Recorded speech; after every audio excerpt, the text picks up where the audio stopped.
दीदी कल से तो मैं भी नहीं आऊँगी। मम्मी की तबीयत कुछ ज़्यादा ही ख़राब हो गई है, तो उन्हें कल हॉस्पिटल लेके जाना पड़ेगा। उन्हें हॉस्पिटल में भर्ती करवाना है। तो मम्मी ने कहा था कि आज सारा काम अच्छे से करके आपको हिसाब देने के लिए कहा था।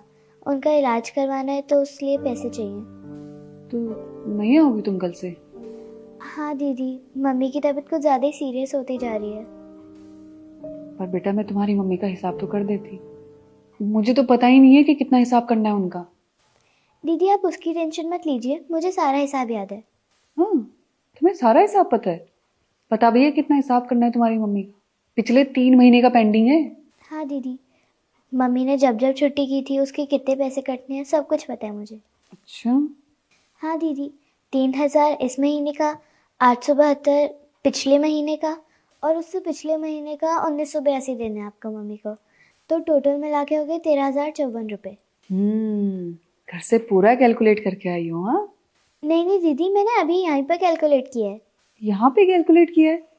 पर इतना शार्प माइंड कैसे हो सकता है तुम्हारा? इतना फास्ट कैलकुलेशन मैं तो नहीं मान सकती। अच्छा चलो एक काम करते हैं, मैं तुम्हें कुछ नंबर्स देती हूँ, उनको कैलकुलेट करके बताओ। अगर तुम बता दोगी तो मानो मैं पूछूं? मैं साथ में कैलकुलेट भी करती हूँ।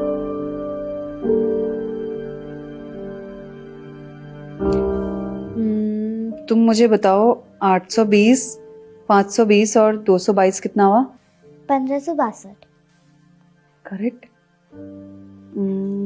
अब तुम मुझे बताओ 621 प्लस 960 प्लस 111 कितना हुआ?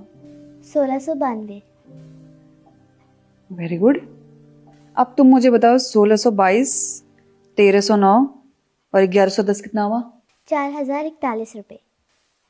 करेक्ट। बेटा तुम्हारा माइंड तो सच में बहुत शार्प है। इतने फास्ट तुम कैलकुलेट करके बता दे रही हो। अरे ये सब कैसे? मतलब तुम यहाँ काम करने के लिए भी आती हो और मुझे नहीं लगता कि तुम स्कूल डेली जाती होगी।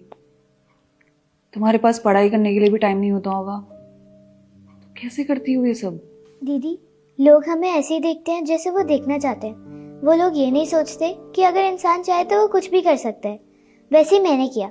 मेरी मम्मी चाहती है कि मैं अच्छे से पढ़ाई करूं, तो इसलिए वो आपके घर में काम करती हैं।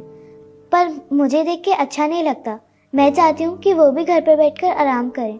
पर पापा के गुजर जाने के बाद मम्मी को अकेले ही घर संभालना पड़ता है। कभी कभार तो घर पे खाना बनाने के लिए राशन भी नहीं होता है। मुझे ये देखकर बहुत बुरा लगता है। लेकिन मैंने सोच लिया है कि मैं बहुत पढ़ाई करूंगी और बहुत मेहनत करूंगी, फिर अपनी मम्मी का नाम रोशन करूंगी।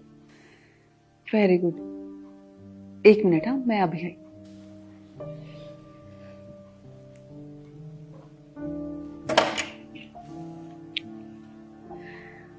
ये लो बेटा कुछ पैसे, और आज के बाद तुम्हारी पढ़ाई का सारा खर्चा मैं उठाऊंगी। तुम जितना पढ़ना चाहती हो तुम उतना पढ़ सकती हो, और अपनी मम्मी का नाम रोशन करना, क्योंकि तुम्हारे जैसे बच्चों को आगे बढ़ने की जरूरत है। और मुझे बिल्कुल भी नहीं पता था कि तुम इतनी टैलेंटेड हो। अगर मुझे ये सब पता होता तो मैं तुम्हें ये सारे काम बिल्कुल भी नहीं करने देती। मैं तो शुरू से ही बच्चों से काम करवाने के खिलाफ थी, पर मैं क्या करती। तुम्हारी मम्मी डेली डेली तुम्हें काम करने के लिए भेज देती थी, पर अब बिल्कुल भी नहीं। ये लो पैसे, और इसमें 15,000 रुपये एक्स्ट्रा भी हैं, जिसमें तुम अपनी मम्मी का ट्रीटमेंट जल्द से जल्द करा सकती हो, और फिर तुम्हारी मम्मी जल्दी ठीक भी हो जाएगी, और फिर तुम स्कूल भी जा सकती हो। और हाँ, कभी भी लाइफ में मेरी जरूरत पड़े तुम्हें तो मुझे बताना। मैं हमेशा तुम्हारे साथ हूँ, और अपनी मम्मी का नाम रोशन करना। थैंक यू दीदी, आप बहुत अच्छे हो।